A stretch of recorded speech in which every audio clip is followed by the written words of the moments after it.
y tú mereces gloria y honra. Levantamos nuestras manos y adoramos tu santo nombre. Tú mereces gloria y honra. Levantamos nuestras manos y adoramos su santo nombre, porque tú eres Dios, hacedor de maravillas. No hay otro como tú, y no hay otro como tú, porque grande es Dios, hacedor de maravillas. No hay otro como tú, y no hay otro como tú. Y tú mereces gloria, Señor, y honra. Aleluya. Levantamos nuestras manos y adoramos tu santo nombre. Tú mereces gloria, toda la honra. Levantamos nuestras manos y adoramos tu santo nombre, porque tú eres Dios, hacedor de maravillas. No hay otro como tú, no lo hay, y no hay otro como tú, porque grande es tú, maravillas haces tú. No hay otro igual a ti, no hay otro igual a ti, porque grande es tú, maravillas haces tú. No hay otro como tú, no hay otro como tú. Aleluya.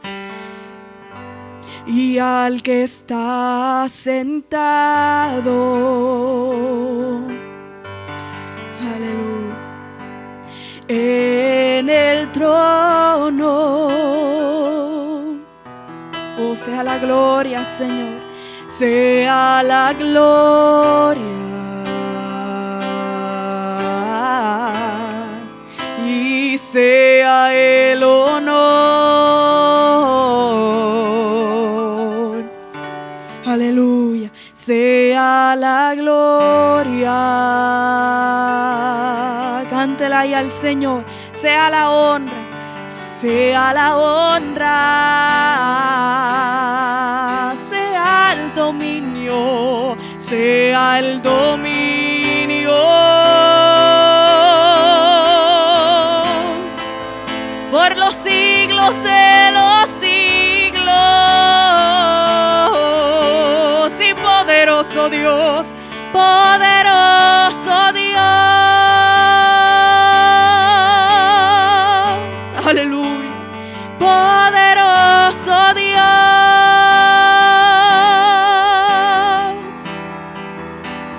poderoso Dios,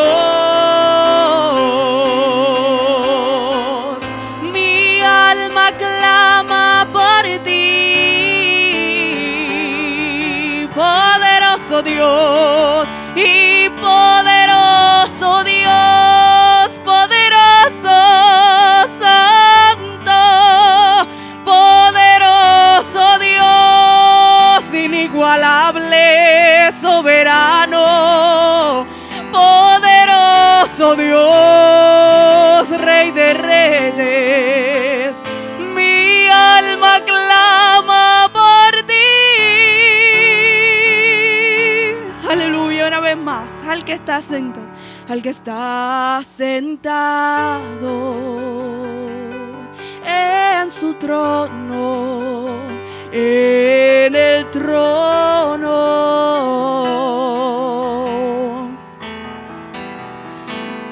al Cordero Jesús sea todo el honor, sea la gloria y sea la gloria. Fale para Dios en esta hora, aleluya. Oh, sea la honra y sea todo el dominio, sea el dominio, Señor, tuya es toda la gloria por los siglos de los siglos.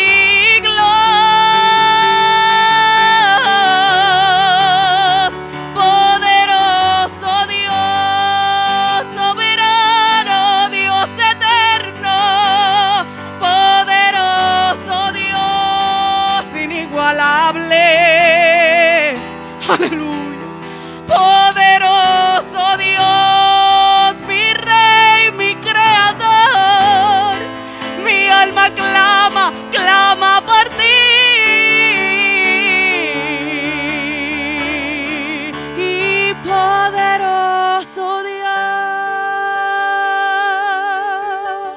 aleluya, poderoso Dios,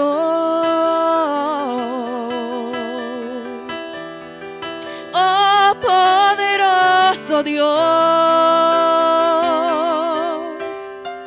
mi alma clama por ti, aleluya, mi alma clama por ti, aleluya. Lucas capítulo 15, versículo 1. Diz assim a palavra de Deus. Eu acredito que colocaram. Não colocaram na tela. Tá. Lucas capítulo 15, versículo 1. Aproximando-se de Jesus, todos os publicanos e pecadores, para ouvir, e murmuravam os fariseus e os escribas, dizendo: este recebe pecadores e come com eles. Agora vamos ler o versículo 32. Entretanto, era preciso que nos regozijássemos e nos alegrássemos, porque esse teu irmão estava morto e reviveu, estava perdido e foi achado. Se você puder inclinar a sua cabeça, sentado mesmo, vamos orar a Deus. Senhor Jesus, eu te dou graças pela tua palavra, Senhor, que é tremenda, maravilhosa, Senhor.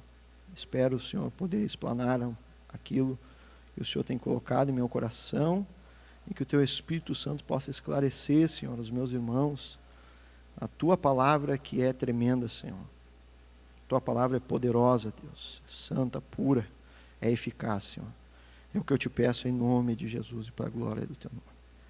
Amém. Glórias a Deus. Meus irmãos, eu gostaria de nesta noite pregar a respeito de um capítulo bíblico que é o capítulo 15 do livro de Lucas. O capítulo 15 do livro de Lucas, sem sombra de dúvidas, é um dos capítulos da Bíblia Sagrada mais lindos que foram escritos. Eu, particularmente, para mim, o evangelista Lucas é o maior escritor bíblico. Eu considero ele como o maior escritor bíblico. Se fosse ficar com um escritor na Bíblia Sagrada, eu ficaria com Lucas, porque o Lucas escreveu o Evangelho de Lucas e também escreveu Atos dos Apóstolos. Se eu ficasse com Paulo, eu não teria os Evangelhos. Então, perderia muito sem os Evangelhos e Lucas me traria esse Evangelho. Mas graças a Deus temos Paulo, temos Lucas, temos tantos outros escritores que vão para a mesma linha, a linha de entendimento, que é a linha da salvação e de um Deus querendo se relacionar conosco. Aleluia, glórias a Deus. O capítulo de Lucas é um capítulo muito estudado por grandes homens de Deus, mulheres de Deus, é um capítulo extraordinário. Jesus, ele começa o capítulo de Lucas falando sobre algo que eu não consigo ainda entender a dimensão. Estou meditando neste capítulo há algum tempo e tem muitas coisas que eu ainda não entendi, mas eu quero passar para os irmãos aquilo que eu alcancei já da parte de Deus a respeito disso, e vendo tantos outros estudiosos a respeito disso. Veja que interessante, antes de começar o 15 já termina o 14, claro, antes de começar o 15, termina o capítulo 14. O capítulo 14 termina assim: quem tem ouvidos para ouvir, ouça. Olha que interessante, Jesus diz: quem tem ouvidos para ouvir, ouça. E Jesus está ali então, falando e trazendo esse entendimento de que as pessoas têm que ouvir, é algo que eles devem depositar a atenção, porque são as palavras de Jesus. E aqui então ele começa a falar para os publicanos e pecadores. E a Bíblia diz que ele dizia a todos quem? Publicanos e pecadores, a todos aqueles que viviam uma vida de pecado, que estavam numa vida difícil, numa vida complicada, e ele estava ali então para pregar para aquelas pessoas, para os pecadores. Mas também havia um outro grupo de pessoas ali, que eram os fariseus e escribas, os religiosos, os legalistas, aqueles que são pessoas que por fora têm aparência, mas por dentro estão podres como um sepulcro caiado. Eles estavam ali, e a Bíblia diz que eles murmuravam, irmãos, dizendo: olha só, Jesus gastando o seu tempo com pecador, Jesus gastando o seu tempo com desvalido, Jesus gastando o seu tempo com pessoas que não valem nada. É isso que eles estavam murmurando ali, era a murmuração. E a murmuração, meus irmãos, é uma coisa horripilante. A murmuração é como uma praga que se estende e contamina, é mais contagiosa que o coronavírus. A murmuração é terrível e mais letal. A murmuração. Então estava murmurando, os fariseus estavam murmurando. É interessante que a murmuração é tão contagiosa que uma certa feita em João, uma mulher foi fazer algo para Jesus, Maria, e ela derramou aquele perfume sobre Jesus como um gesto de gratidão. E quando ela derramou aquele perfume sobre Jesus com um gesto de gratidão, a Bíblia diz que Judas começou a murmurar do porquê que aquela mulher gastou um perfume puro de nardo que valia 300 denários, ou seja, quase um ano de trabalho, gastou ali com Jesus, em vez de dar o dinheiro, vender e dar o dinheiro para os pobres. Mas a Bíblia diz, só que ele disse isso, não porque ele se preocupava com os pobres, mas porque ele era ladrão, a Bíblia diz. Então o murmurador é assim, ele está na carne, ele está com intento no coração, mas ele vai lá e murmura. E a Bíblia diz em Marcos e em Mateus que os discípulos murmuraram também. Ou seja, Judas começa a murmuração, se espalha e os discípulos agora começam a murmurar por que aquela mulher fez aquilo. Isso aqui que Jesus respondeu? Ela fez o que ela pôde. Ela fez o que ela pôde. Às vezes a gente faz o que a gente pode e tem gente que murmura da gente. Às vezes um pastor faz o que ele pode, um irmão faz o que ele pode, e as pessoas vão lá e murmuram. A murmuração é uma praga que contamina e destrói a vida das pessoas. Quem entendeu, diga amém. Glórias a Deus. E estavam ali então os religiosos murmurando. Jesus sabia disso, naquela situação, e ele propõe então as parábolas, as 3 parábolas do capítulo de Lucas, que mostra o amor de Deus para com os perdidos, o amor de Deus para com os desvalidos, o amor de Deus para com os necessitados. E então, Jesus começa falando a respeito da parábola da ovelha perdida. Jesus então, sabendo que ali estava a classe dos pecadores, dos que precisavam de ajuda, dos que estavam com o coração humilde para ouvir a Jesus, ali estava esta classe, ali estava também a classe dos religiosos, os que possuíam autorretidão, que achavam que eram pessoas que não tinham defeitos. Jesus, sabendo que tinha essas 2 classes, Jesus então propõe a parábola da ovelha perdida. E Jesus diz, olha, havia um homem com 100 ovelhas e uma se perdeu. E agora ele ficou com 99 ovelhas. E a que se perdeu, ele foi atrás daquela que se perdeu. Porque ele se preocupou com aquela ovelha que estava perdida. Ezequiel fala a respeito do pastor e das ovelhas. Tem a ovelha com a pata quebrada, tem a ovelha que está desgarrada, mas tem a ovelha, aquela ovelha que ela é forte, aquela ovelha que é autossuficiente. A Bíblia diz que Deus não consegue pastorear ovelha que é autossuficiente. Deus não consegue pastorear ovelha que acha que é boa, que acha que é melhor que as outras ovelhas, que acha que é mais santo que as outras ovelhas, que acha que está numa posição privilegiada. Deus, a Bíblia Sagrada diz que Deus não consegue pastorear essas ovelhas, mas ele diz: eu vou atrás da ovelha com a pata quebrada, eu vou atrás da ovelha desgarrada, eu vou atrás da ovelha perdida, mas a ovelha que é forte, que não precisa de mim, eu não consigo pastorear. Então Jesus estava mostrando, olha, tinha 99 ovelhas que estavam saudáveis, boas, estavam bem, ele deixa as 99 e ele vai atrás da perdida. E a perdida estava tão perdida, estava num lugar tão longe, dá a entender, à luz do texto bíblico, que o pastor coloca a ovelha nos ombros e carrega a ovelha que está desvalida, cansada de uma vida difícil. Ele carrega. Aleluia. O pastor olha para a ovelha que está cansada e ele carrega nos ombros a ovelha, para o aprisco dele. Oh, bendito seja o nome do nosso Senhor Jesus Cristo. Jesus então continua e ele fala a respeito de uma mulher. E alguns estudiosos acreditam que quando Jesus propõe a parábola da ovelha perdida, ele está falando de Jesus mesmo, dele mesmo. A parábola da dracma perdida está falando do Espírito Santo. E a parábola do filho pródigo está falando de Deus. A Trindade se encontra aqui nesse capítulo. E aqui então Jesus ele começa a falar da mulher que tinha 10 dracmas. É a única vez no Novo Testamento que a gente ouve a palavra dracma, porque foi escrito por Lucas. Lucas era um grego, foi o único não judeu escritor na Bíblia Sagrada. Lucas, ele era grego, então ele fala da dracma, que é o mesmo valor do denário romano. E aqui ele fala então da mulher que tinha 10 dracmas na sua casa. Também alguns estudiosos acreditam que Jesus usou o exemplo da mulher, porque naquele público de pecadores ali haviam as mulheres, e ele também queria trazer uma mensagem para as mulheres. E ele diz que esta mulher tinha 10 dracmas e uma se perdeu dentro de casa. A Bíblia Sagrada diz que ela acendeu a candeia, por isso que os estudiosos entendem que aí está o Espírito Santo. Acendeu a candeia para iluminar a casa. Por que iluminar a casa, irmão Vinícius? Porque a casa estava escura.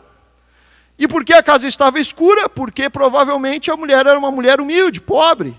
Porque as casas pobres em Israel não tinham janela, a luz iluminava pela porta. Então era uma mulher que necessitava daquela dracma, e aquela dracma estava perdida. Então ela começa a procurar aquela dracma, Jesus está dizendo, olha, eu estou procurando os pecadores, eu estou procurando os necessitados, eu estou procurando os que se perderam. As outras 9 dracmas não estão perdidas. E a Bíblia diz que aquela mulher acha a dracma. E olha o que ela diz que ela reúne as amigas, por isso que os estudiosos entendem que é para as mulheres essa mensagem. Ela reúne as amigas, e no texto grego é feminino, as amigas e também as vizinhas, mulheres, para contar da maravilha que foi ter achado a dracma perdida. E Jesus disse, olha, maior alegria tem no céu, nos anjos, do que aquele que achou a ovelha perdida e fez uma festa com os amigos para se alegrar com a ovelha perdida, do que esta mulher que achou a dracma perdida, que para ela era muito necessário. Olha, maior festa há no céu quando um pecador se arrepende. Oh, bendito seja o nome do nosso Senhor Jesus Cristo. Oh, glórias ao nome do nosso Senhor Jesus Cristo. E então agora Jesus Cristo, ele traz a parábola do filho pródigo. E ele começa a explicar esta parábola, irmãos, que talvez seja a parábola mais linda que Jesus já tenha falado, é a parábola do filho pródigo. É tão linda, irmãos, mas tão linda, que é uma parábola muito estudada, e um escritor famoso, melhor, um pintor famoso, o nome dele é Rembrandt. Não sei se os irmãos conhecem Rembrandt, mas é um pintor muito famoso, é um dos maiores pintores europeus, e certamente o maior pintor da Holanda, Rembrandt do século XVII. Ele pinta alguns quadros. Eu gosto de alguns quadros dele, principalmente na área médica, ele pinta alguns quadros, né, aulas de anatomia. E eu também não sei apreciar muito quadro, mas eu acho bonito, aquilo ali que eu vejo. Tem coisa que eu acho feia. Tem gente que diz que é arte, eu não consigo ver arte, mas enfim, eu vejo o que eu consigo ver. E ele pinta um quadro que é lindíssimo. Depois desse culto aqui em casa, você coloque no Google, procure na internet, o quadro de Rembrandt, O Filho Pródigo. É um quadro muito lindo, onde mostra o pai abraçando o filho de joelho, mostrando a parábola do filho pródigo. E é interessante essa parábola do filho pródigo, que Jesus está dizendo novamente duas classes de pessoas. O filho pródigo, o irmão mais novo, e o irmão mais velho, o religioso, o que estava na casa do pai. E olha que interessante, que a Bíblia diz que o irmão mais novo, o mais moço, ele disse ao pai: dai-me a parte dos bens que me cabe. E ele lhes repartiu os haveres. Oh, bendito seja o nome de São Jesus. A pergunta que eu faço para os irmãos é a seguinte: por que que o filho saiu de casa? Por que que o filho saiu de casa? Por que que... Pobreza? Por que que o filho saiu de casa? Lá tinha tudo na casa dele. Tinha tudo na casa do pai. Por que que o filho saiu de casa? Sabe por que que o filho saiu de casa? Porque o filho estava insatisfeito na casa do pai. Sabe por que que o filho saiu de casa? Porque ele estava infeliz. E por que que ele estava infeliz? Porque ele estava insatisfeito. E a insatisfação é um mal que está no coração do homem. O homem é insatisfeito. Ele é insatisfeito. O homem, ele não se contenta com aquilo que ele tem. Oh, bendito seja o nome do Senhor Jesus. Deus vai lá, abençoa, irmãos. Dá para a pessoa uma casa. Passa algum tempo, ele já começa a ficar insatisfeito com a casa. Deus abençoa, dá para ele um casamento. Dá um marido que trabalha, esforçado. A mulher vai lá e fica insatisfeita com o casamento. E acha que lá fora vai encontrar algo melhor. É sempre assim. Tem um ditado que diz no mundo, a grama do vizinho é mais verde. É sempre assim. A gente sempre acha que lá fora as coisas são melhor. Aí casa com a esposa, uma esposa íntegra, uma esposa que o ama, que o cuida, e ele vai lá e fica insatisfeito com a esposa que tem, e acha que vai ter felicidade com outras mulheres. Aí então ora por um trabalho, aí Deus dá um trabalho, passa 6 meses, já está insatisfeito com o trabalho, porque a insatisfação é um mal que cerca o ser humano. E aí ele pede uma igreja para congregar, onde se prega a verdade, onde se luta pelo reino de Deus, e ele fica na igreja, passa um tempo e fica insatisfeito com a igreja que ele está. Esse é um mal que está no ser humano. E a pessoa que é insatisfeita, ela é triste. E a insatisfação antecede a murmuração, a reclamação injusta. Oh, bendito seja o nome do Senhor Jesus. Aleluia. Nada mais presta, nada funciona, ele não consegue ter alegria no coração. E a alegria é fruto do Espírito Santo. E a insatisfação quer nos pegar, irmãos. Mas a Bíblia diz que a alegria é fruto do Espírito. Quando nos enchemos do Espírito, nos enchemos de alegria e deixamos de ser insatisfeitos. Começamos a valorizar aquilo que temos nas nossas mãos. Se Davi fosse insatisfeito com o que ele tinha nas mãos, ele não derrubava um gigante com uma pedra. Oh, bendito seja o nome do Senhor Jesus. Aleluia. Oh, bendito seja o nome do Senhor Jesus. A insatisfação vem da ingratidão. Tem pessoas que não conseguem ser grata a nada. Nada. Nem um copo d'água consegue agradecer, nem uma carona consegue agradecer, nem um bom dia consegue agradecer, não agradece nada, ingratos de coração. A ingratidão. Eu nunca vi uma pessoa grata murmurar. Eu nunca vi. Eu nunca vi uma pessoa feliz, grata, fazer isso aqui, ó. Puxa vida, que igreja abençoada. Ah, que pastor amado. Nunca vi ninguém fazer isso. Eu nunca vi a pessoa murmurar sendo grata.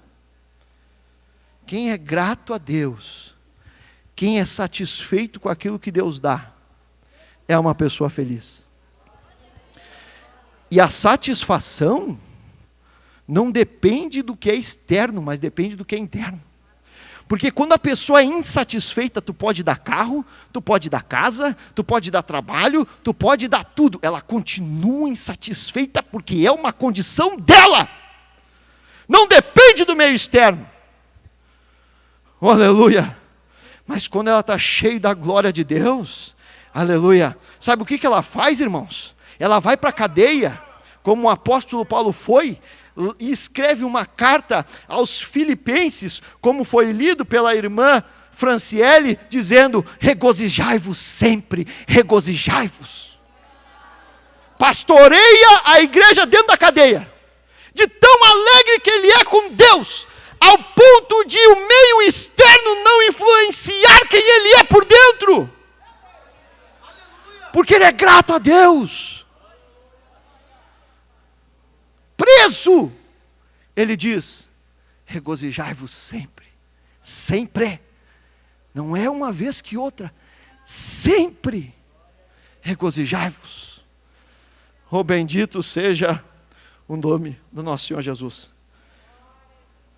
Aleluia. Quem pode dar uma glória a Deus aí, irmãos? O irmão Marcos trouxe a palavra da oferta e falou da gratidão. A gratidão. Sabe o que Jesus diz? A Bíblia diz, Deus diz, por intermédio do apóstolo Paulo, ele diz assim, ó: quando vocês forem ofertar, oferte com alegria, e não por constrangimento, porque Deus ama quem dá com satisfação, porque Deus ama quem dá com alegria. Aleluia, aleluia. Deus ama aquele que diz assim: não, Deus, eu reconheço, tu é demais para mim, Senhor, Deus, eu tenho muito mais do que eu mereço. Eu estou que nem Jó, não tem nada que o homem dê que Deus não tenha dado primeiro. Aleluia! Glórias a Deus! Oh, louvado seja o nome do nosso Senhor Jesus Cristo. Quem pode dar uma glória a Deus, irmãos? O João Gabriel trouxe aqui a primeira mensagem, e ele falou do mundo. O jovem aqui, insatisfeito com a casa do pai, o que ele quis ver? As luzes que brilhavam no mundo. E ele foi para o mundo e viveu uma vida dissoluta, esbanjou. Pródigo significa isso, esbanjador. O filho esbanjador, esbanjou, gastou, fez um monte de coisa. Mas sabe o que a Bíblia diz? Que depois de ele ter feito um monte de coisa, veio algo terrível naquele país onde ele estava. E é isso que eu entendo e tento entender e tento refletir na minha vida, para nunca me esquecer de Deus, é saber que as coisas fogem da mão do homem, mas não fogem da mão de Deus. Porque a gente acha que as coisas é de um jeito, mas as coisas são de outro jeito. E aquele filho pegou a herança do seu pai, considerando ele já então como morto, pegou a herança do seu pai, uma coisa incomum. Ele pega a sua parte da herança e acha que a vida é do jeito do que ele pensa. E acha que o mundo é do jeito que ele acredita que é. Mas quando ele vai para o mundo e ele vive aquele curto momento de euforia, de uma alegria momentânea, ele se depara com a realidade do mundo, do sistema falido do mundo, que olha para ti e para mim como um número. Se tu tem algo para oferecer, tu presta. Se tu não tem, não presta para nada. É assim que o mundo te vê. É assim que o sistema te vê. É assim que o fariseu te vê. É assim que o escriba te vê. Para que gastar tempo com essa pessoa que não vale nada? Mas Jesus, ele vai atrás de ti e diz: tu tem valor para mim. Tu não é só um número. Tu não é qualquer coisa. Eu te amo e prova do meu amor, eu entrego a minha vida por ti. Oh, bendito seja o nome do Senhor Jesus. Se tem alguma coisa no mundo, presta. Se não tem, não presta para nada. É simples assim. É simples assim. Enquanto ele tinha dinheiro do pai, era festa, era curtição, era amizades, amigos. Sabe os amigos que estão ali que nem sanguessuga, querendo te sugar? Não te amam de verdade, não querem te ajudar, querem te sugar, querem murmurar, querem fofoquear. Sabe?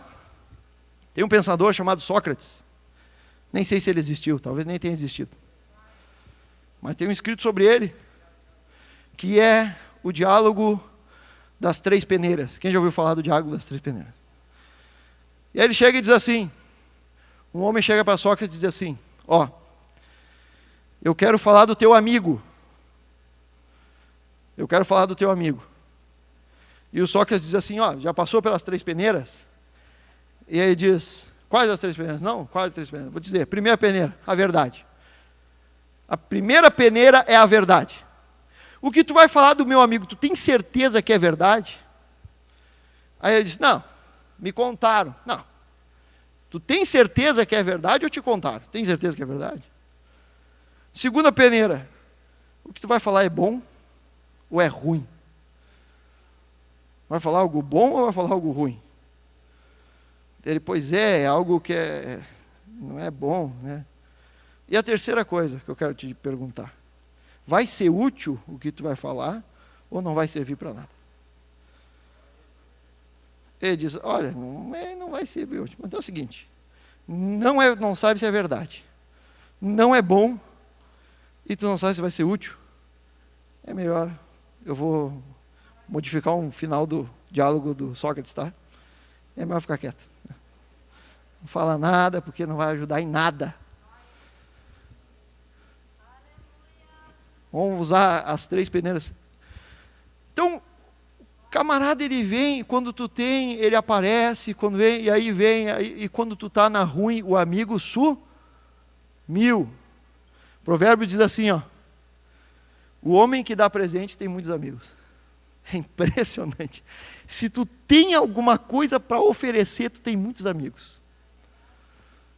Tu tendo para oferecer, agora tu não tem nada para oferecer, tu vai ter poucos amigos. Aleluia. Glórias a Deus. Então você, jovem, que assim como eu vem de uma pobreza, assim, sabe? Valoriza os teus amigos da pobreza. Aleluia. Glória a Deus. Valorize seu casamento aí. Né? Você que batalhou junto. Minha esposa me conheceu lá, estagiário. Todo engraxado lá. O que é? Não entendi. A minha gola tá.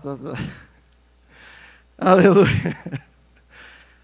Valorize os amigos que você tem nos momentos difíceis. E se alegre com ele nos momentos da bonança. Aleluia. Porque quando esse jovem estava sem nada, não tinha ninguém. Ele estava sozinho. Ele, os porcos e a lavagem dos porcos. Ao ponto de desejar as lavagens dos porcos. Agora olha que interessante. A Bíblia diz que essa parte aqui é interessante, irmãos. Aqui é para os jovens aqui. para nós jovens. Ainda sou jovem, segundo o Ministério da Restauração. Está aqui, ó. Então, olha só o que a Bíblia diz. Caindo em si. Ou seja, ele estava fora, como é que diz? Fora da casinha. Caindo em si. Lá na casa do pai, ele ainda não tinha caído em si. Aqui no mundo, na curtição, ele ainda não tinha caído em si. Mas quando chegou esse momento, do lamaçal onde ele estava, a Bíblia diz que ele caiu em si, e agora ele entendeu a situação que ele estava. E agora então, ele se arrepende, verdadeiramente ele se arrepende. E então, ele vai até o pai, e mostra que ele se arrependeu. E sabe qual é a prova de que ele se arrependeu? Agora eu vou mostrar para vocês a prova de quando uma pessoa se arrepende.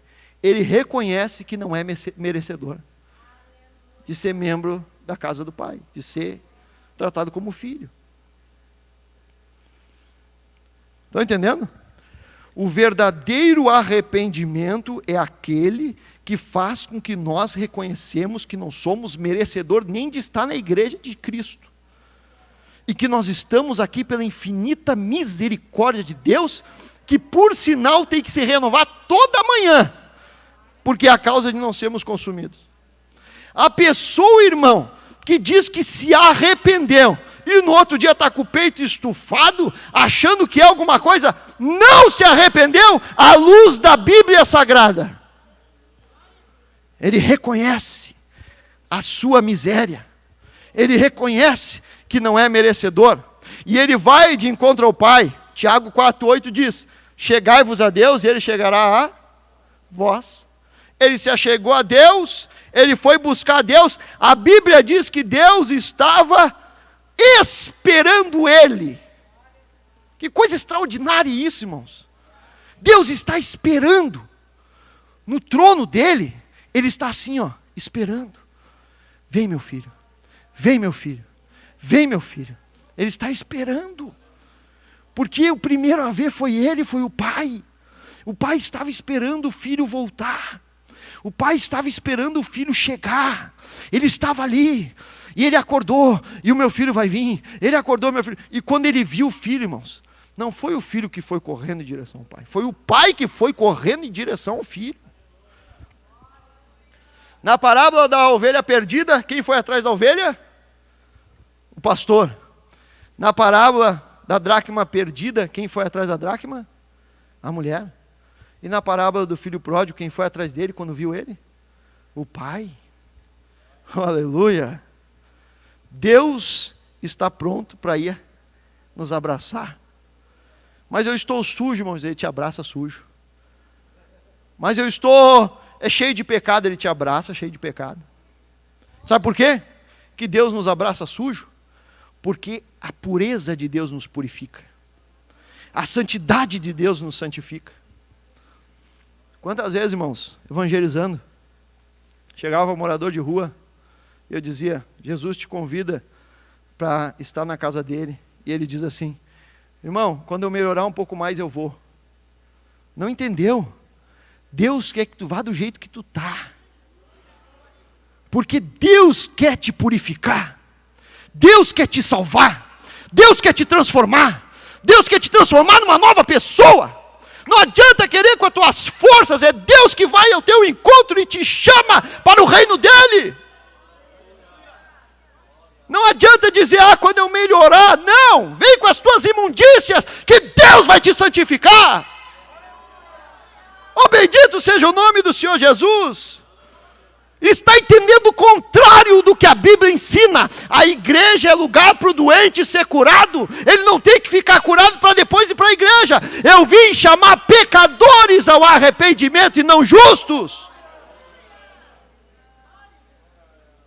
Mas, irmão, eu fui da igreja. Quantos me falaram isso? Eu fui presbítero, eu fui pastor, eu fui obreiro na igreja. Foi e não entendeu o evangelho de Deus.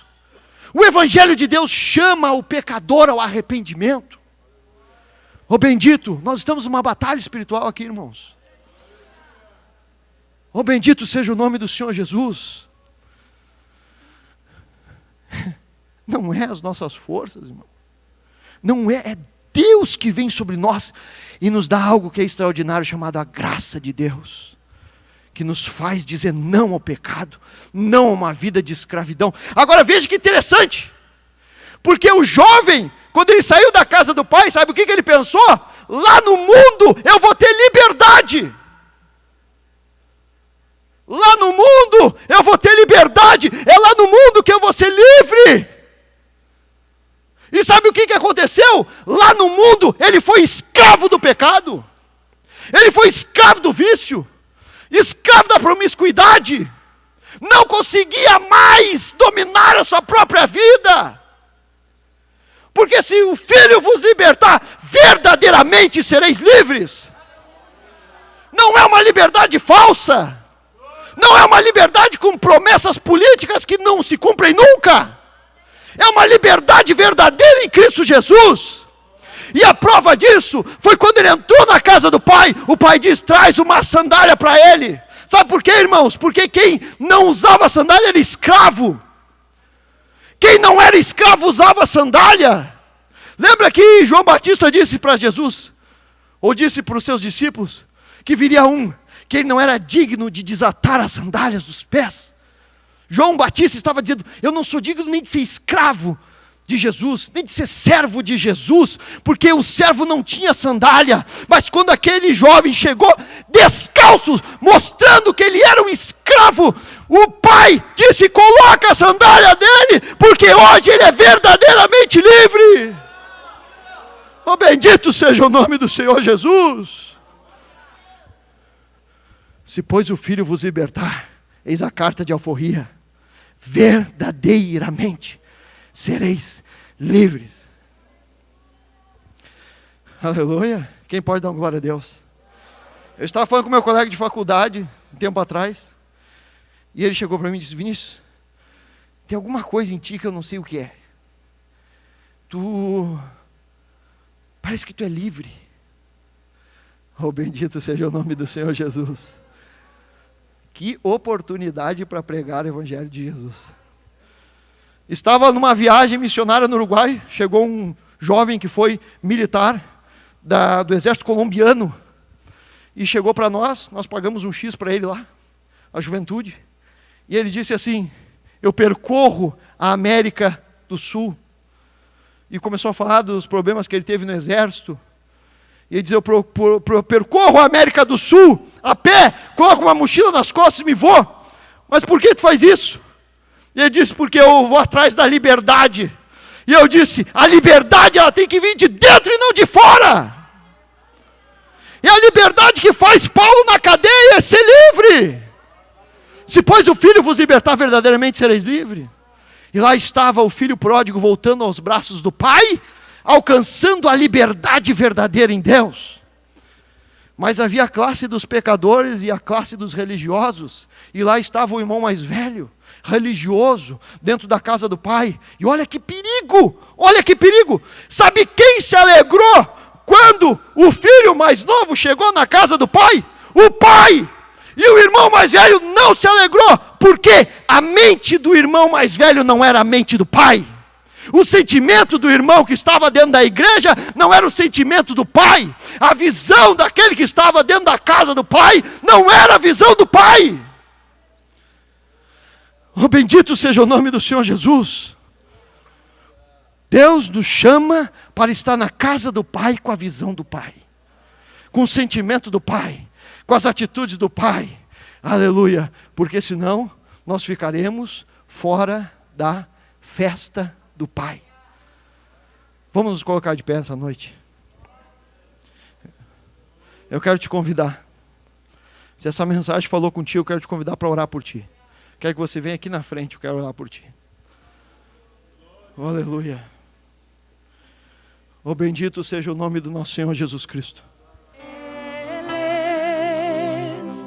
Quien reina con poder. Aleluya. Creador,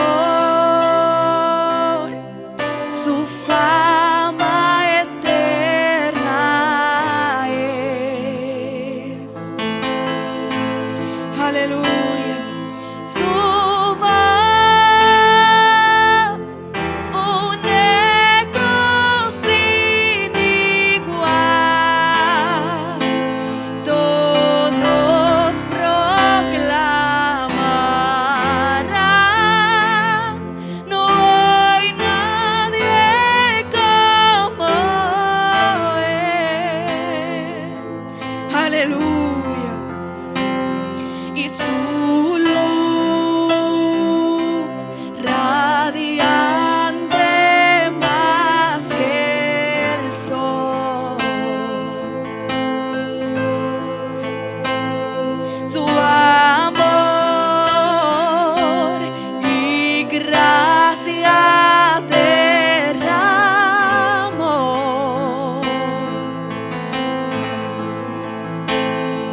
otro nombre igual, no hay otro nombre igual, Cristo nuestro Dios,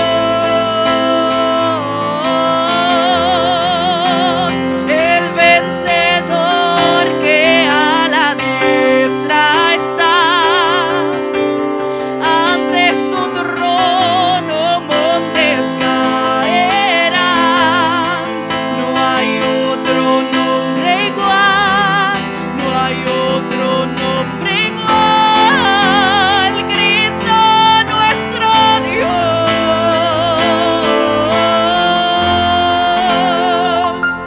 En Él está la salvación.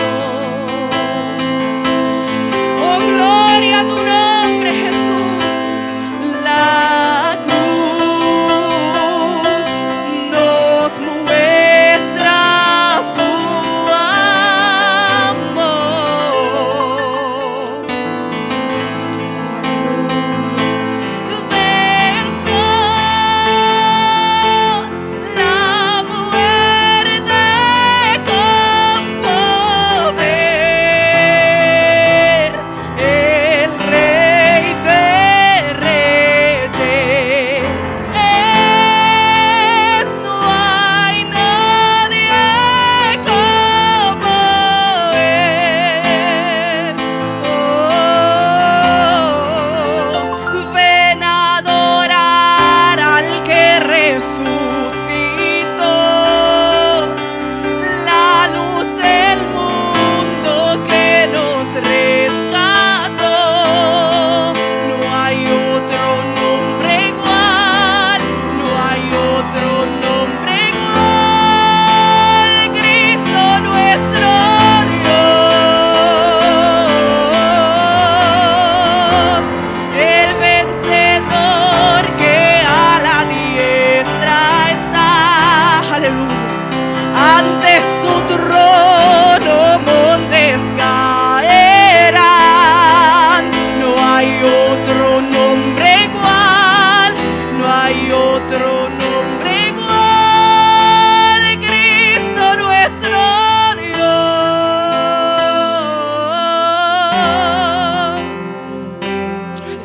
Con su poder se rompen cadenas, cantarán el cielo y la tierra. Santo eres Jesús, santo es tu nombre, Cristo, Cristo, Cristo.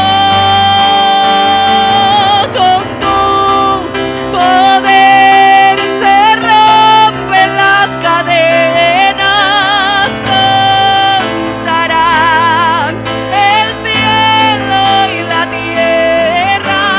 Santo eres Jesús, santo es tu nombre, Cristo, Cristo, Cristo, el vencedor que a la diestra está, ante su trono montes caerán. No hay otro nombre igual, no hay otro nombre igual, Cristo nuestro Dios. Aleluya, no hay otro nombre